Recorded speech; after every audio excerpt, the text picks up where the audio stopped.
Thank you so much for having me. And it's such a pleasure to be in India. And I think that India is probably my favorite place in the world. It's a place that I've had a long association with. My father was born in India. My grandfather was a surgeon in India. My uncles and aunts were born in India. I've traveled extensively through India in my late teens. And most recently, I was there in Mumbai and the Western Ghats about 2 years ago, where I filmed 4 remarkable houses that have really stayed with me. It was the highlight of the time that I spent filming the world's most extraordinary homes. So thank you so much for having me. It's such a pleasure to be here. And I will now begin with my presentation, if you can see it, with, I suppose, a description of a very, what I would call homespun mode of practice that is quite different from many of the practices that I see operating in the world today. And we operate from a 100-acre woodland in the southwest of England, where historically we've done a lot of work with ourselves and our neighbours. And this, in fact, is my office in this first slide of this presentation. But I'm going to begin with this sense of the world, and more and more and more, I think what I really feel like is a citizen of the world. And, you know, I touched on my father, who was born in India, met my mother in Australia. My mother was born in New Zealand from parents who are French and part indigenous Maori. And, you know, my father was educated all over the world. My brother lives in America. My uncle and aunts lives in America. I have family in France and Spain. And the sense of the world as a connected entity is something that is a constant thread through my practice. But at the same time, I am very interested in what it means to really think about the particular. And I strongly believe, I suppose, that the particular and the absolute regional can sit together. But I suppose I went to university in Australia, and I studied with an extraordinary architect called Glenn Murcutt, whose work has stayed with me for many years. But I came back in '96 from Australia, and I've been living in the United Kingdom since then. And I feel now we're about to make an exodus back into Europe and back towards Greece, where we have a little bit of land that we've been going for 50 years, all of my life. But England, you know, is a funny place because it used to be part of mainland Europe until 20,000 years ago. And this sense of it as an island nation is just the most absurd thing. I mean, it's connected to the world in so many senses. And you can see in this map here, this is pre the sort of the division that when the water came down between Britain and France and flooded an area that we call Doggerland. But I like to think of Britain as very connected to the world. But I practice from a place, although we work all over, practice from a place near a city called Bath, that is an old Roman city that is surrounded by 5 valleys. And we operate from a woodland that's up in one of the valleys to the north of Bath that has, it's very beautiful because it has no roads going through it.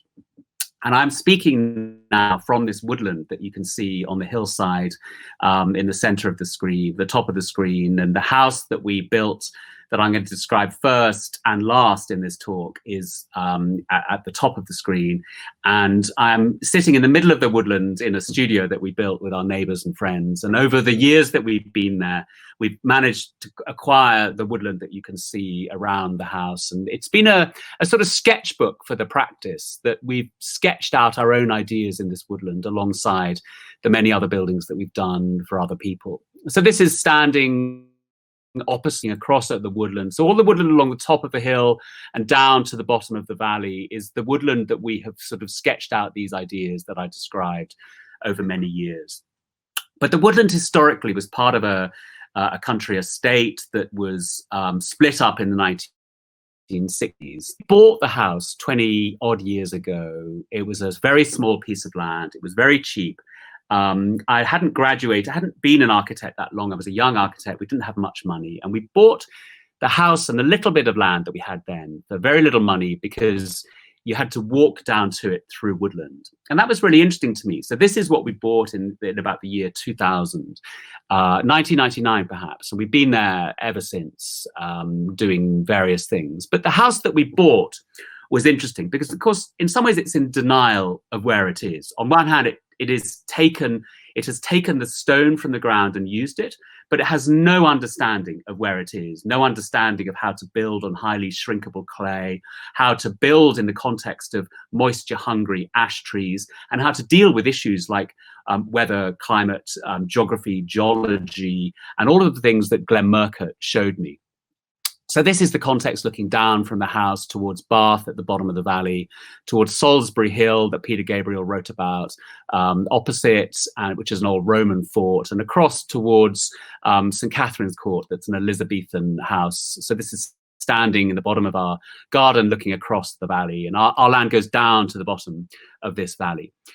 But what was really interesting when I came back from Australia, and I got really interested in the type of buildings that just existed in this landscape that Glenn Murcutt had shown me, and he'd shown me the intelligence of these buildings. And when I look at this building, that is the type of simple, direct, homemade structures that farmers build around here, there's an incredible tuning of building and place that I think is super interesting. So when we look at this building, this ramshackle farm building, the one on the left, which is open, we know looking at it that the weather comes in from the outside, and they can make an opening on the east because they know the prevailing wind comes in from the west. And they know also this same farmer has this building, and they know how to store grain up to a certain point and allow the wind to come, the wet air that comes up from the Atlantic Gulf Stream, to come across that grain through this open-sided boarding and dry that grain as it goes across. But when I came back and I went to the AA as a student and I described these structures, I remember my tutors said to me, there's no weather here. None of that exists. None of that is important.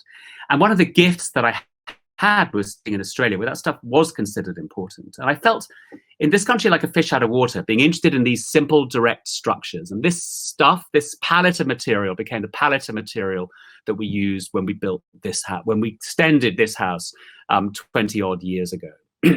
But what was also, I suppose, interesting is that the house had no car access. You couldn't drive down to it. And it was a half mile or so down through woodland. And everything that we consumed, we had to carry down with us. And every bit of waste, in theory, we had to take back up. And when you know the weight of your own consumption and existence, it's a very profound and potent way of connecting you to your own life that I think is interesting. But the simple diagram that we did of the house was a very cheap and simple house that sat across the site, that went into the ground with tiny little foundations. And it meant that when there was an area of transparency that we identified, so when we came out of the woodland carrying children and stuff, we could look straight through the house. At the first floor above that, there was this boarding, which meant that we could see out, people couldn't see in. A reverse eaves on the other side from the prevailing wind that kept the arrival side dry, and a clerestory window to bring the first piece of sunlight into the bedrooms in the morning. So when you look at the house, you could see then the bits of it that were available to have, we could have glazing in because we knew we had shade from the big ash tree, and the pieces that are solid are where we needed shade because it faces southwest. It gets very hot in the afternoon in summer here, and everything else was a sort of simple, versatile, flexible skin. On the arrival side, you can see the clerestory that brings sunlight in, the big eaves that protects that side, which has never got wet because the wind comes in from the southwest and comes over the house, keeps all that dry. That slot of transparency that goes through, and then the hit and miss boarding that you can see through. And the building was just made out of stuff that we could get from what we call our local get this material. It was the most ordinary material that we could possibly get. That anyone can use this, and farmers use this. They made sheds out of this stuff. It was very, very ordinary and not special. And on the inside, we invested in a hardwood timber frame that was oak, and everything else was then as simple and as cheap as possible. There was shuttering ply, the cheapest grade of plywood on the floor, which also was the diaphragm, and bare plaster on the ceilings, incredibly simple kit of parts that formed the fabric of the house. And all then the partitions and everything else were designed to be flexible and things that we could adapt and change over time as our needs changed. So 20 years later, we upgraded and updated this house, and I'll show you that much later. But what was really interesting is that Britain isn't a particularly pretty landscape in many ways, and it has high levels of deprivation and high levels of area where there is big adult illiteracy, teenage pregnancy. And this is one of those regions in the United Kingdom, and it's a city about 20 minutes from here called Bristol. The south and east area of Bristol is an area of Hartcliffe, which is the severe deprivation. And I was asked to do a project in that, and it struck me that this is the type of place that really needed architecture. We didn't need more buildings in these pretty landscapes around Bath. And I was asked to do a permanent home for these people that was a group of what we call excluded children who were considered problem children at school. And they were working in this room in the school with a resident artist as a way of bringing them back into mainstream education.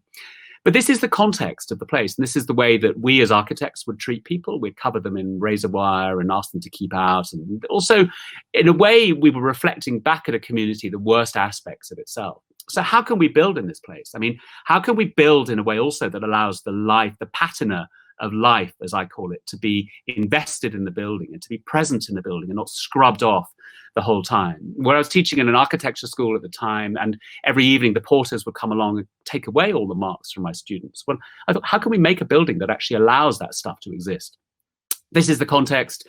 It's a flat-roofed, single-story building designed in the 1950s to last 25 years. And of course, 70 years later, it's still there. And we were asked just to fill in this with a flat-roofed building. This is the context the other way. This is the site that we were given. And this is what we were asked to do. But of course, my advice, and all of you will know this, that what you are asked to do isn't what you do as architects. So we're asked just to do this, but of course you challenge what you're asked to do. What we did was this. We just pulled that building away and we made a space between it and the school. And then we added two roof lights that were the view of the sky as a kind of symbol of hope. And the idea was that you would come away from this school outside into this building as a way of removing you from the school and then transporting you with this view of the sky to a different world completely. So this is what we built, and we spent a lot of time investing in how could we bring natural light in without solar gain, because it was an art studio, which is the diagram on the left of the screen. But also at the time, I knew an architect who was somehow proud of the fact that because his architectural standards were so high and rarefied and evolved, he was sending contractors bankrupt because they couldn't achieve his high standards. So I thought, what if we made a building just out of the most ordinary stuff we can find in this context? What if we use their vernacular, which is, concrete block and blue EPDM membranes and standard windows? What would it mean to do a building that allowed people to be transported to a better world just with the fabric of the stuff that ordinary people can build with in this landscape? So we just used this stuff and we made this building. And this is, an invitation then for people to come and use this, work on it, graffiti it, change it, whatever. And the inside of the building was bare plaster as an invitation over the years that you could mark it. You could make any mark you wanted, and that would become the finish of the building over time. It wasn't a white, pure modernist box. It was bare plaster, absorbent bare plaster that took on the life of the children and the people that were working in this space over time. And this is it, maybe 15 years later. Still, you can see the floor has taken on all of that extraordinary life of the people that have been living and working in this building. What that meant was that we then got a lot of primary school work. And this is my local primary school, 3 miles from here, 4 kilometers from here or something. And we were asked to do a little school building with a group of children. And the first building that we did was a little bike shelter that we built with them. And then that went really well. So we got a grant to make a dining hall for the group of children. And we said, that's really interesting, but we'll do this project if we can do it as a collaboration school, and we invested in lessons in design and sustainability and construction and engineering and cost control and all of those things. And with this group of students designed a very, very simple structure. This is incredibly cheap. I mean, it's a tiny amount of money by our standards to make a building, when the government at the time were accusing architects of squandering money on school buildings and said architects don't know how to design school buildings. We need just to buy them off the shelf and get rid of architects from the process. And we did this building for maybe 2/3 of the cost of what this government was saying we should be able to build for. This is a model made by an 11-year-old child of an incredibly simple structure, 2 beams spanning 11 meters with very simple infill between, fixed windows with ventilation flaps that open and then super insulated on the outside, that we then made with them in my friend Charlie's workshop. And this is then the final building, very cheap, very simple building that 12 years later, and this is sort of weathering in and settling in. But it's about the most simple building we could possibly do. But in some ways, I feel it has managed to change some of the children's lives through their investment and their involvement in this whole process of being part of the design and the construction of that.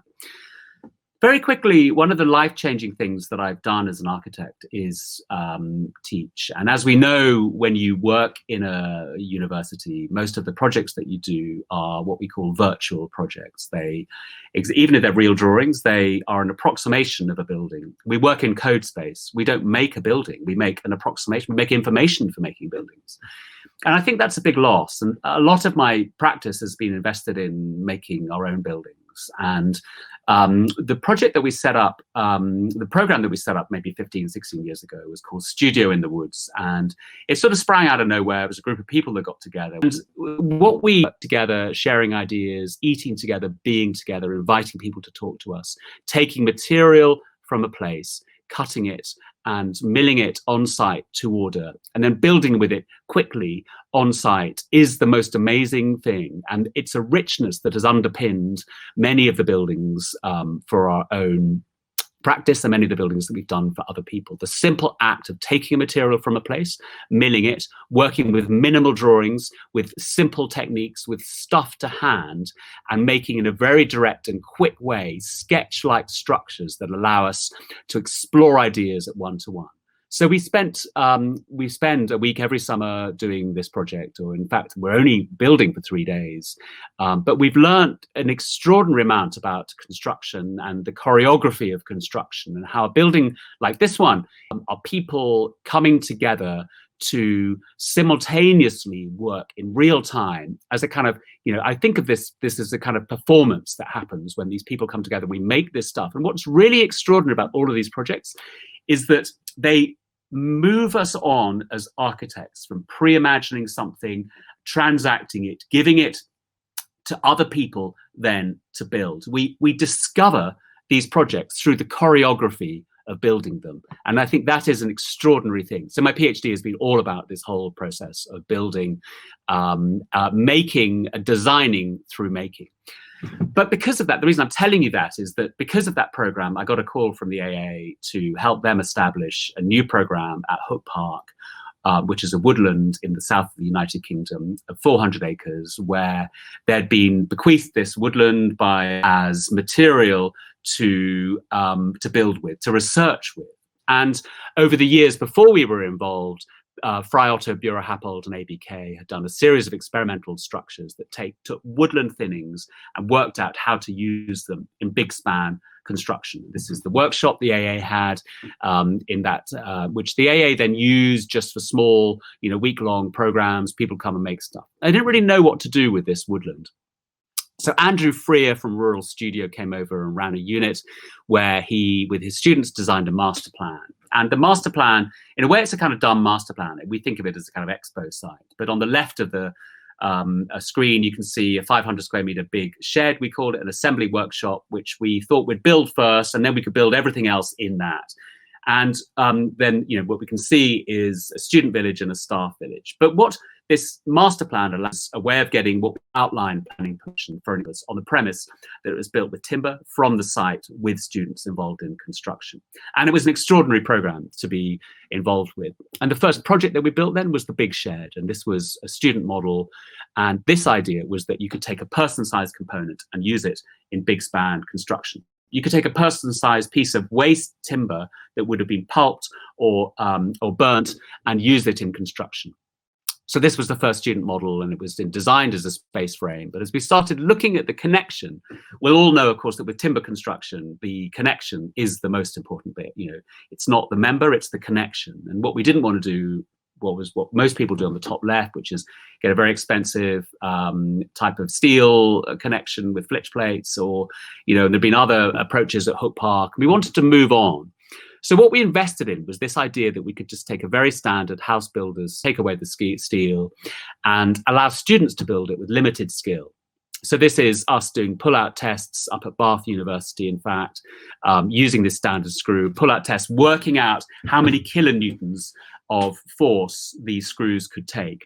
And that meant that then we could design this building as a simple series of linear trusses that we could lay on the ground, build flat, and then erect, and then connect through the top and the bottom cords together in a very, very simple way.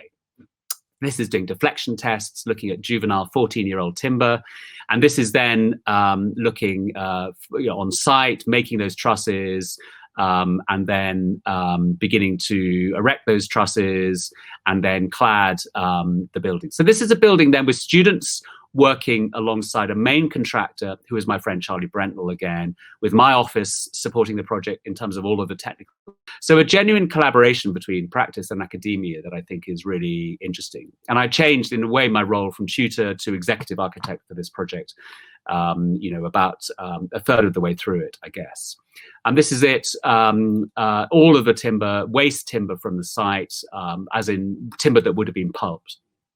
Large, super low grade timber, and again, cladding coming straight off the saw and being clad in panels on the ground, lifted. And then this forms a new arrival into Hook Park. So you come down the drive, and then there's a kind of window into a world of making. Then this is the building that students now come and use and make within. So the following year, students came and designed and built their own house in this big shed. And these are master's students that come for 18 months. And I think these are fantastic students that have come from all over the world, many from India, come and live and work here, make a building, reflect on it, and have never built anything before, often never used a tool before. But it's an extraordinary thing. And this is that house then that was the first house that was built. And one or two of the other buildings that have been built since then as part of this program is the wood chip barn that was a product of scanning all of the trees in the woodland and looking at what the forks were doing and getting then a set of tree forks that could come together to make up a truss, which is the backbone of the wood chip barn that was then cut and controlled with a robotic arm in the big shed and made into a big truss that is the backbone of this project, which is the wood chip, we call it the wood chip barn, a little experimental house that we did, the 110, bottom right of the screen, the caretaker's house that we call it. And I think the reason it's interesting was that, again, it was a low-cost dwelling with this idea that we could build something that was super simple, super cheap, that just took material from within 500 meters and used it in the construction of a really beautifully performing building that was built to what we call passive house standards. So my practice took this on. Students developed a very early concept scheme. We then had to build it very quickly because our planning permission would have expired. So we took it on, redesigned it, and then pushed it back up to the road, turned it back on the public road that goes through the site. The north side built a very heavy wall and they made everything open to the south. So this is the diagram of the building, and as you can see the top, the plan, heavy north wall turning its back on the coals and the public thoroughfare, a house split going through and a veranda that runs along the south side of the house with incidental supervision of the whole site provided by that inflection above the living spaces, where that is the living room, and the bedrooms just with that inflection that the roof kicks up to bring in that first little bit of sun in the morning. And then made just with materials that existed within 500 yards of that. In the wettest wettest year we had on record, and we couldn't extract any timber other than the edges of the forest. So we had a hodgepodge of different types, different species of timber that we had to use, and everything in this building is timber. The insulation is timber, the cladding is timber. There are no wet trades, as we call them. Every single thing is made out of timber and made on site by by us working with a contractor with students again. So poplar waste wood on the right hand side, you can see the stairs on the left or right are now is a poplar dry jointed. So poplar, very wet timber. We made it and it shrinks and it dries. We have no fixings, no mechanical fixings. This is that stair there that we would prototype beforehand in the workshop. You can see on the right hand side that prototype. So dry jointed, all slots and clips together with no fixings. Made the taps, of course, and this is it furnished and and now. So a very different type of building that you might have seen in the world's most extraordinary homes. I mean, this is a very simple, very well performing, very durable, low cost prototype rural building for this type of vernacular, I guess. But after that, I felt that perhaps it was time to think about my own woodland again. And we'd bought the woodland around us during that time. And I wanted to do a building that was even more local. Well, actually, no site, just the material. If you're in a forest, you take those trees out. So you make clear a little space to build and you just use that. What would that mean? So we made a little building I can't point, my cursor isn't working, or I can't see it, so I can't show you. But if you see the house at the bottom, and then there's a clearing that runs through, the same distance to the north of that, where I am now, we built this little studio. And we had no money, and we wanted to build for the cost of a year's rent, just with people that existed around the edges of the woodland who didn't really know what architecture was. And, I'm suspicious of this world that we live in, where architecture is this rarefied thing, and we have this internal discourse about architecture, and people who aren't architects aren't invited to take part of that. And I didn't really enjoy working in that manner. So I wanted to think about what would it mean just to make a building that was kind of part of the rural infrastructure of this place, with people who didn't really know what architecture was, didn't care what architecture was, and just make a building that expressed this idea of a kind of architecture of frugality, where we just touched the ground incredibly lightly, and we just took out timber and we used that that was coming out anyway as part of a forest management plan, and we just used that with as little milling as possible. So we took these trees out, invested in 2 days milling, and just, as a carpenter would tell you, you only need one flat face on a piece of timber, so you don't mill what you don't need to. And then, the other thing is, what drawings do? You do the drawings that you need, not the drawings that you want. And this was the drawing that we built everything from. No regular, dimensions, because the pieces of timber were the scale of the components that we had. And this describes everything that we needed to do to build this: the size, the layout, the organization, the joints, the process of weaving it on the ground through the trees when we then would erect it, and then positions of the temporary bracing. And I'm super interested in this idea that you can build in a manner with a different type of drawing and a different type of people. So this is Alan and Bernard laying out these components on the ground, cutting that first joint, cutting, and then using the first frame as a template for the second frame and the third frame that would get stacked up in front of that, and then built just by ourselves again one Christmas with a digger. Diggers are cheap to hire, and you can put them up. If you hire them before Christmas, you get to keep them for 2 weeks. You only pay for 2 days. It's a very simple way to build a building. My neighbor Alan's brother is a digger driver, so he put the frame up. And then this is the building. And you can see that it's only partly clad, because that's all the material we had. We didn't go shopping for more material, because the world isn't like that. The world is a place with finite resources, and we just had to use the materials we had. And then, because we ran out of cladding, we had to work out how do we waterproof the place below it with what we had, and et cetera, et cetera, et cetera.